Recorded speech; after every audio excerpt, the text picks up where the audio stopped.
সালামু আলাইকুম guys, this me অভি চৌধুরী। আজকে গ্রাম থেকে আসার পর থেকে আমি দেখলাম যে সবারই মনের অবস্থা অনেক খারাপ। কারণ গ্রামে যতদিন ছিলাম ততদিন দেখলাম সবার সাথে ওঠা বসা ছিল, কথা ছিল, আড্ডা ছিল। তাই চিন্তা করলাম যে আজকে একটু মৃত্যুকে নিয়ে কোথাও ঘুরতে যাই, একটু বাইরে কোথাও গিয়ে ঘুরে আসি। আর কতক্ষণ লাগবে শোনা? আর আধা ঘন্টা লাগবে। আর আধা ঘন্টা, আর বেশি টাইম লাগবে না, মাত্র আধা ঘন্টা, তার মানে আরো 1 ঘন্টা। তো আর কি বলুন, তো দেখি আজকে কোথায় যেতে পারি, আপনাদেরকে সাথে শেয়ার করি আজকে কোথায় কোথায় যাই। আমাদের টার্গেট ফাইনালি অলরেডি রেডি, ডান। এখন যাওয়া যাক, দেখি তো কি অবস্থা এখন। যেতে হবে।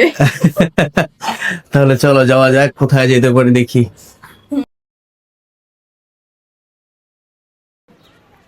তো প্ল্যান তো কিছু বললা না, যে তুমি অবশেষে এখন কই যেতে চাইতেছো, কোথায় হচ্ছে কথা বলতে বলতে আমরা আগে যাব। কোথায় যাবা? যাচ্ছি কোথায়?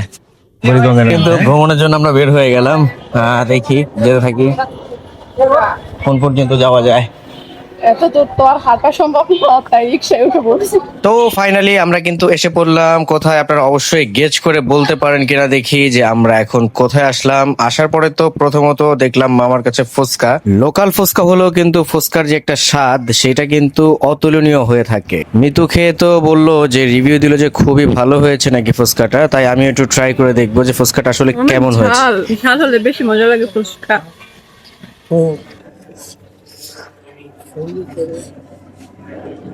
আমার কাছে মামার ফুচকা থেকে ঝালমুড়িটা বেশি মজা লাগছে। তো ঝালে কিন্তু একদম মিতু শেষ।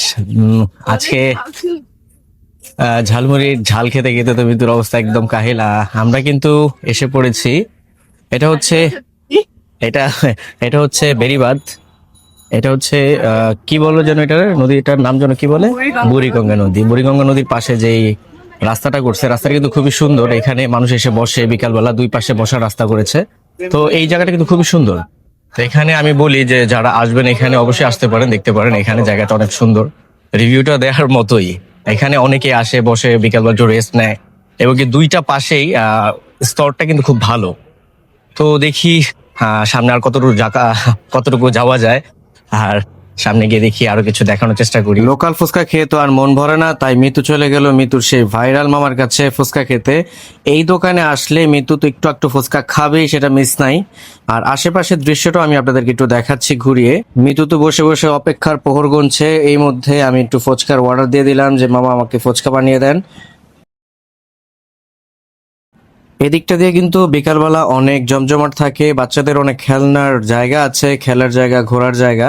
এখানে কিন্তু অনেকগুলো রিসোর্ট আছে। আর এই হচ্ছে আমাদের সেই ভাইরাল ইকরাম, যাকে আপনারা অনেকেই দেখতে চেয়েছিলেন। এই সেই ইকরাম। আর হচ্ছে এখন আমাদের অপেক্ষার প্রহর শেষ, আমাদের ফুচকা অলরেডি এসে পড়লো। মামার ফুচকা দেখে আমি কিন্তু বসে থাকতে পারলাম না, খাওয়া শুরু করে দিলাম। মামার ফুচকাটা কিন্তু অনেক মজা, আপনাদেরও দাওয়াত রইল, অবশ্যই একদিন এসে খেয়ে যাবেন। এখানে আসার লোকেশন হলো ঢাকা কামরাঙ্গীরচর শেখ জামাল নদীর পার। তো এখানে কিন্তু আপনারা খাবারের আইটেম সব পেয়ে যাবেন, আইসক্রিম থেকে শুরু করে। তো আইসক্রিম দেখলে তো মিতুর জিহ্বায় পানি এসে পড়ে, যে আইসক্রিম তো খেতেই হবে।